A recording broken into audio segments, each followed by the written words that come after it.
Dear students, radio channel पे आपका एक बार से फिर से हार्दिक स्वागत है। ये चौथा पार्ट है मेरा सेल्फ मैनेजमेंट स्किल का। इसके पहले हमने 3 पार्ट ऑलरेडी यूट्यूब चैनल पे आपने डाला है, एक बार जाकर उसको देखिए। और इसमें ये 4th पार्ट है, इसमें कौन-कौन से टॉपिक आज हम लोग डिस्कस करेंगे, चलिए एक बार देख लेते हैं हम लोग। फर्स्ट टॉपिक जो है, इसमें मैंने सबको क्वेश्चन वाइज ही लिखा है। सब जो टॉपिक है सब मैंने क्वेश्चन वाइज लिख दिया है, ताकि समझने में आसानी रहेगा और आपको लिखने में भी थोड़ा-सा ईज़ी पड़ेगा। तो पहला जो टॉपिक रहेगा वो है, what do you understand from personal hygiene, right its importance. आप पर्सनल हाइजीन से क्या समझते हैं और इसका इंपॉर्टेंस क्या-क्या है, ये हम लोग लिखेंगे या समझेंगे इसको। सेकंड जो क्वेश्चन है, write the tips to manage personal hygiene. मतलब कौन-कौन से ऐसे टिप्स हम लोग लिखेंगे, लिख सकते हैं या समझ सकते हैं, जिससे हमारा पर्सनल हाइजीन मेंटेन रहेगा।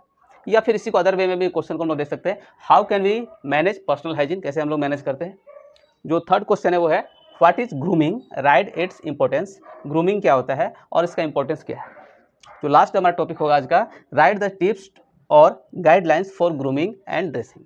कौन कौन से गाइडलाइन या टिप्स होंगे जिससे ग्रूमिंग और ड्रेसिंग करने में हेल्प होगा। तो सबसे पहले जो पहला हमारा टॉपिक को देख लेते हैं, what do you understand from personal hygiene. तो लगभग ये बताने की जरूरत नहीं है, सारे बच्चे जानते हैं, सारे लोग जानते हैं पर्सनल हाइजीन का मतलब क्या होता है। अपने आप को ऐसे बना के रखना ताकि साफ सुथरा दिखे, अच्छी तरीके से मैंने वेल ड्रेस रखे और साफ सफाई पर ज़्यादा ध्यान देने को पर्सनल हाइजीन कहते हैं। इट इज़ द, अगर इसको डिफाइन के तौर पे अगर बात करें तो कुछ लाइन में बोल रहा हूँ आपको, इट इज़ द हैबिट और practice of keeping our self clean. एक तरह का हैबिट है या प्रैक्टिस है जो हम लोग खुद को क्लीन रखते हैं, साफ सुथरा रखने में हम लोग करके अपने आप को मेंटेन करते हैं। Cleanness helps us to maintain our health and wellbeing. जो ये साफ सफाई है वो हमको हेल्प करता है मेंटेन करने में हमारा हेल्थ, ताकि बीमार कम पड़ेंगे, और वेलबींग और अच्छा इंसान बनने के लिए। Being healthy allows you to be regular at school, college और work.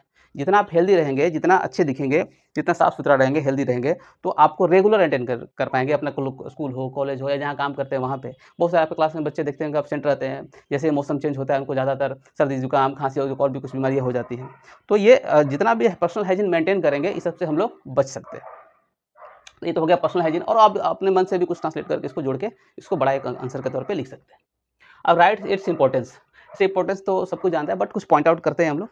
Personal hygiene is very important for our life, not our life, everybody के लिए। तो personal hygiene is very important because it helps us. सबसे पहले थोड़ा देर मैंने बात किया कि हेल्दी का, तो पहला क्या है हमारा हो गया, इट हेल्प्स अस किस चीज़ में, स्टे हेल्दी, हम लोग हेल्दी रहने के लिए।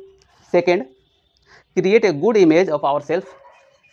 पसीना इसलिए हो रहा है क्योंकि मैंने फ़ैन बंद किया है, क्योंकि फ़ैन का भी आवाज़ रिकॉर्ड हो जाएगा इसमें, तो थोड़ा सा आप लोग ध्यान से आपको सुनाई देने में थोड़ा दिक्कत होगा। फर्स्ट तो वापस आते हैं टॉपिक पे। पहला है स्टे हेल्दी, हमको हेल्दी रहने में हेल्प करता है। Second, create a good image of our self. हमारा एक अच्छा इमेज बनेगा लोगों के सामने, बच्चों के सामने, क्लास में, टीचर्स के सामने, कि काफ़ी अच्छा मेंटेन रहता है, सही तरीके से साफ सुथरे तरीके से बाल चेहरा वगैरह सब बना के रखता है। तो ये थोड़ा सा एक अच्छा इमेज बनता है। थर्ड है, avoid feeling shamed in public due to our bad breath, body odour etc।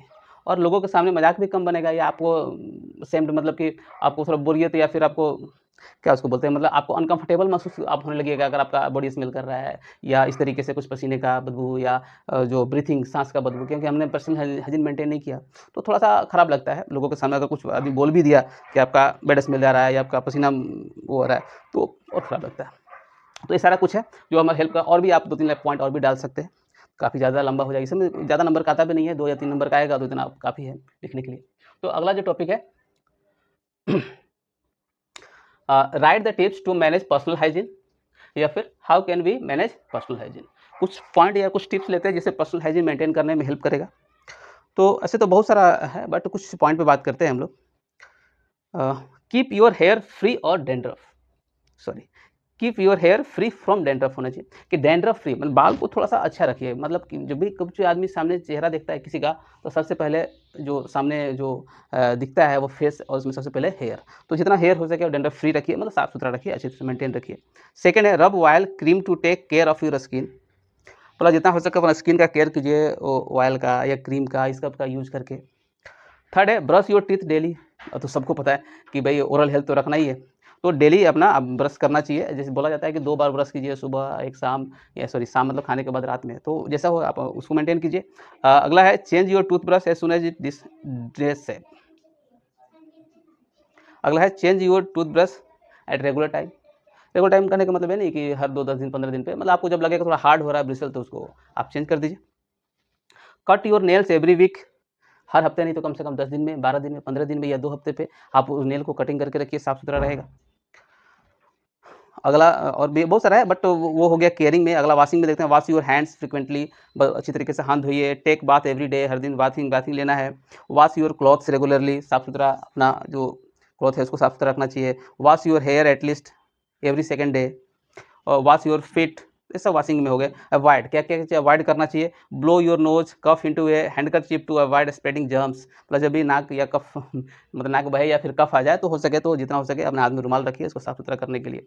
Keep your fit dry and change your socks every day, जितना हो सके पैर को साफ रखिए, मतलब सूखा रखिए। आप सॉक्स का यूज कीजिए, यह नहीं कि सॉक्स भी ऐसे बहुत दिन से ऐसे है उसको धो धा कर रखिए। तो बहुत सारा पॉइंट है, छोटे मोटे पॉइंट है, आप लोग खुद से भी सोच के उसको लिख सकते हैं इसको। नेक्स्ट क्वेश्चन देख लेते हैं हम लोग। नेक्स्ट क्वेश्चन है what is grooming, right its importance, मतलब ग्रूमिंग क्या होता है और इसका इंपॉर्टेंस क्या है। तो grooming is the process of making yourself look neat, tidy and smart, मतलब ग्रूमिंग एक ऐसा प्रोसेस है जो आप लोग खुद को साफ सुथरा रखते हैं, अच्छे तरीके से ड्रेस मेंटेन करते हैं और जितना हो सके स्मार्ट दिखने का ट्राई करते हैं। कहने का मतलब बाल से लेके ड्रेस से लेके जूते तक सारा कुछ अच्छी तरीके से मेंटेन करके रखते हैं, that is this process called grooming. The way you dress and groom can either send the message that you are confident, smart and sincere or possesses opposite qualities। कहने का मतलब है कि जब भी आप ड्रेस अच्छी तरीके से पहनते हैं, अच्छा दिखते हैं, ग्रूम करते हैं अपने आप को, या फिर ऐसा वो मतलब अच्छा ड्रेसिंग पहनना या सही तरीके से मेंटेन करना, अगर चश्मा पहनते हैं तो अच्छी तरीके से वो करना, हैंडल करना, बाल ठीक करना, ये सब कुछ के एक ऐसा मैसेज स्प्रेड होता है, लोगों के बीच में ऐसा मैसेज आता है कि काफ़ी कॉन्फिडेंट पर्सन है, अच्छा इंसान है, स्मार्ट दिखता भी है और जब दिखता है तो उनके बातों में भी वो झलकता है। तो दैट मीन्स सिंसियर लगता है, लोगों को लगता है कि काफ़ी सिंसियर लोग है, सच्चा इंसान है, अच्छी तरीके से मेंटेन करता है। तो ये क्वालिटी जो है सामने वाले को अच्छा आसानी से दिखाई देती है। इसका कुछ इंपॉर्टेंस भी हमको लिखना, राइट इट्स इंपॉर्टेंस। तो कुछ इंपॉर्टेंस भी हम लोग क्यों ये ज़रूरी है हमारे लिए। ऐसे तो सबको लगभग हम जानते हैं कि अच्छी तरह से ड्रेस मेंटेन करना तो हमारे लिए काफ़ी बेनिफिशियल होता है, बट क्यों और भी कुछ ज़रूरत है, तो पॉइंट वाइज जब लिखना होगा तो क्या लिखेंगे हम लोग। तो dressing and grooming are important because they help us, numbering करके लिखिएगा, लुक स्मार्ट, अच्छे दिखने के लिए, अच्छे तो मतलब सामने वाले को स्मार्ट दिखने के लिए सबसे पहला तो फ़ायदा ये है। दूसरा, feel confident about our self, और जब अच्छा दिखेंगे सामने वाला अगर तारीफ भी करता है तो और अच्छा हमको फील होता है और हम लोग कॉन्फिडेंस फील करते हैं कि हाँ बहुत अच्छा है, अपना काम करने में मन भी लगता है। और एक और है, इससे ज़्यादा पॉइंट नहीं, 3 ही पॉइंट लिखते हैं हम लोग। Make a good impression of our self, और हमारा इंप्रेशन उन लोगों के सामने बहुत अच्छा बनता है, ठीक है, लोगों के सामने। तो दैट मीन्स कि जब अच्छा इंप्रेशन बनेगा तो निश्चित है जो मेरा बात सुना जाएगा, हम जो बोलेंगे सामने वाला मानेगा, कहेगा। तो ये ग्रूमिंग का फ़ायदा है। लास्ट क्वेश्चन में देखते हैं, राइट द टिप्स और guidelines for grooming and dressing. कुछ ऐसा टिप्स या गाइडलाइंस देना जो ग्रूमिंग में और ड्रेसिंग में आदमी लोग को या हम लोग को हेल्प करे। तो कुछ ऐसे जैसे हमने पीछे देखा था पर्सनल हाइजीन के लिए जो टिप्स था, वैसे ही बहुत सारा टिप्स है, तो आप कुछ पॉइंट आउट करके हम लोग लिख सकते हैं। Cloth clothes should be clean, neat and iron, मतलब जो आपके कपड़े हैं वो साफ़ सुथरे होना चाहिए, अच्छी तरीके से आयरन किया हुआ होना चाहिए। Shoes should be clean and polished, shoes साफ़ सुथरा होना चाहिए, पॉलिश करके रखिए अगर आप चमड़े वाला पहनते हैं तो। Change socks every day and always wear clean socks, और सॉक्स हो सके तो हर दिन नहीं तो कम से कम एक दिन बीच करके और वो सॉक्स आप चेंज कीजिए और साफ़ सुथरा रखिए उसको। Keep accessories like belt, jewellery, it is simple, जितना हो सके एसेसरीज जो आप हैंडल कर रहे हैं वो सिंपल हैंडल कीजिए, ज़्यादा तड़क भड़क वाले नहीं, वो लोगों के सामने इंप्रेशन कुछ अच्छा अलग चला जाता है। In certain jobs display of bodily tattoos and piercing is not accepted, मतलब कुछ जॉब में ऐसा है कि टैटूज बनवाना या कान में रिंग्स जो स्टाइल के लिए पहनते हैं वो सब माना नहीं जाता है, तो ये सबसे अवॉइड कीजिए जितना हो सके, अच्छा नहीं दिखता है। Hair should be washed regularly to keep clean, जितना हो सके अपने बाल को हर दिन साफ रखिए।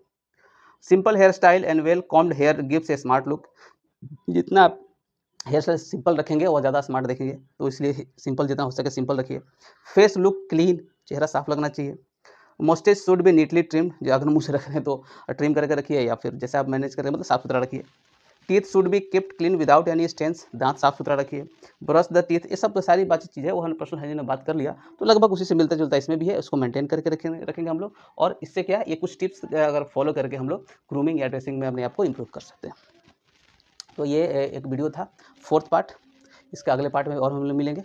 तो आज के लिए वीडियो क्लोज करते हैं हम लोग।